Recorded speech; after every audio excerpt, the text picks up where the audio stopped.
today what conflict is, constructive behaviors and destructive behaviors. And what this assessment adds is hot buttons.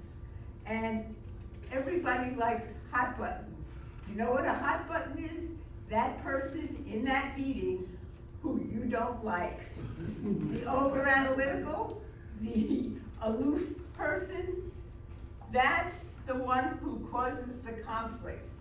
So I feel this assessment is so much better than the other conflict assessments.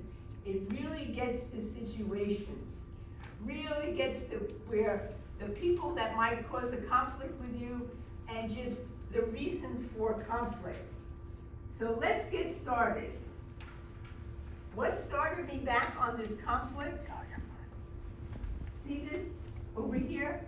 Conflict management now. This is the Harvard Business Review 2017 by Richard Boyazzi and Daniel Goleman. Daniel Goleman's emotional intelligence. They've expanded that emotional intelligence model.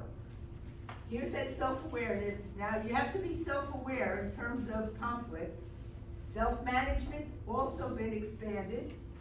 You need that optimistic outlook, achievement, it's motivation, adaptability, and self-control. Important characteristics for conflict. Social awareness, now empathy, and organizational awareness. But what's expanded is this relationship management. Look at this.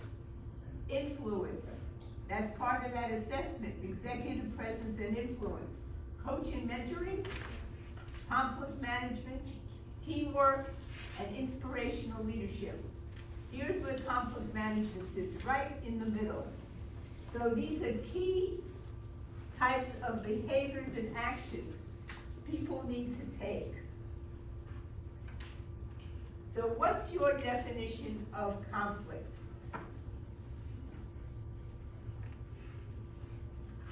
Disagreement between two or more individuals on a certain topic. Okay, anybody else? What's conflict?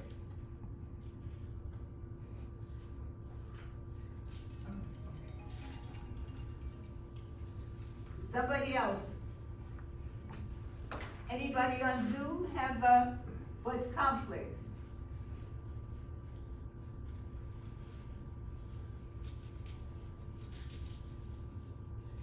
No answer there. No answer.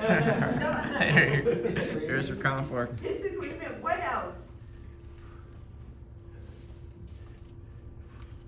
Different perspectives about a certain topic. Right. Anybody else? So far he's been right, but When you have to make a choice between two different opinions. two different opinions. What else is conflict?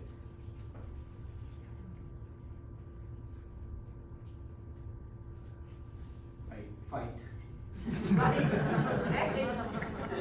Now we're getting juicy. All right, let's keep going. All right. But what are the causes of conflict?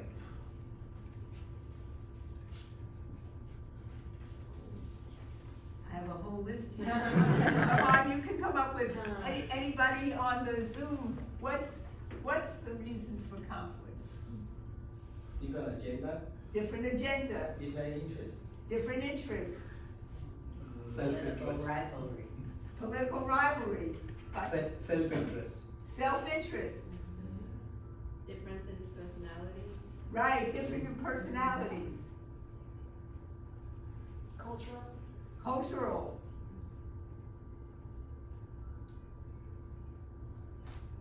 The Myers-Briggs Company did a study on conflict.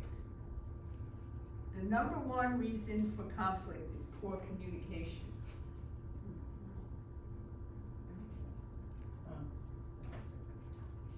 47% said that's the reason for conflict. You know what the second one is? Lack of role clarity. Crazy. How many times does that happen a day? The third one is heavy workloads. Okay, I got, people are overworked. Personal clashes, personality clashes, that's our hot buttons. Wait till we get to that, hot buttons. And changes in policy, in other words, organizational changes that people feel they were consulted or why are you doing this? So that creates conflict. And the sixth one is dysfunctional teams. So does that kind of reach home on dysfunctional teams? Yes. And people with different values. So these are the top reasons for conflict. So that means conflict happens a lot, because these are a lot of reasons and it goes down the page. I thought this was very, very interesting. Okay, well now we're gonna have our first look at how the conflict dynamics view conflict. There's constructive behaviors and destructive behaviors. What constructive behaviors do is de-escalate the conflict. And that's ultimately what you want, a de-escalation. Destructive escalates, becomes about personalities. Constructive focuses on the work. What's the work? What do we need to do here? Tries to create solutions. Everybody is heard.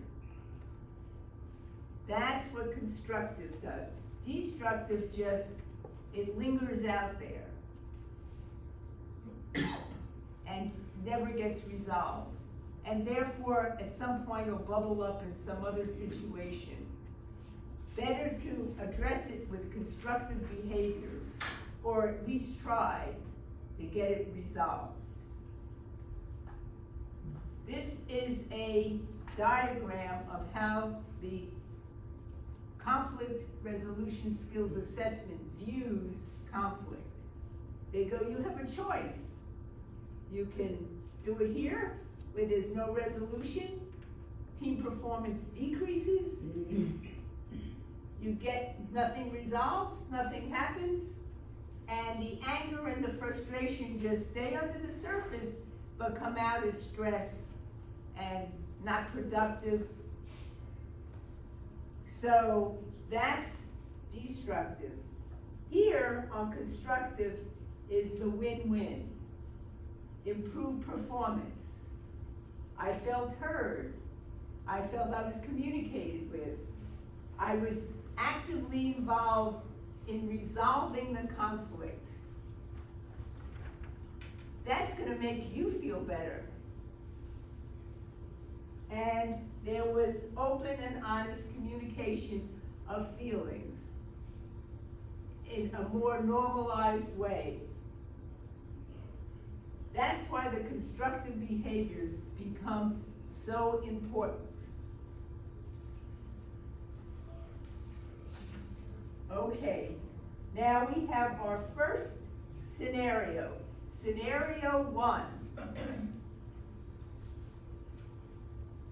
I want you to be able to answer, and you can pair up for this, and the people on Zoom, if they want to talk with each other. What behaviors did Sarah choose to handle the situation? Did her actions resolve the conflict? So Sarah's up here. We start off. Okay.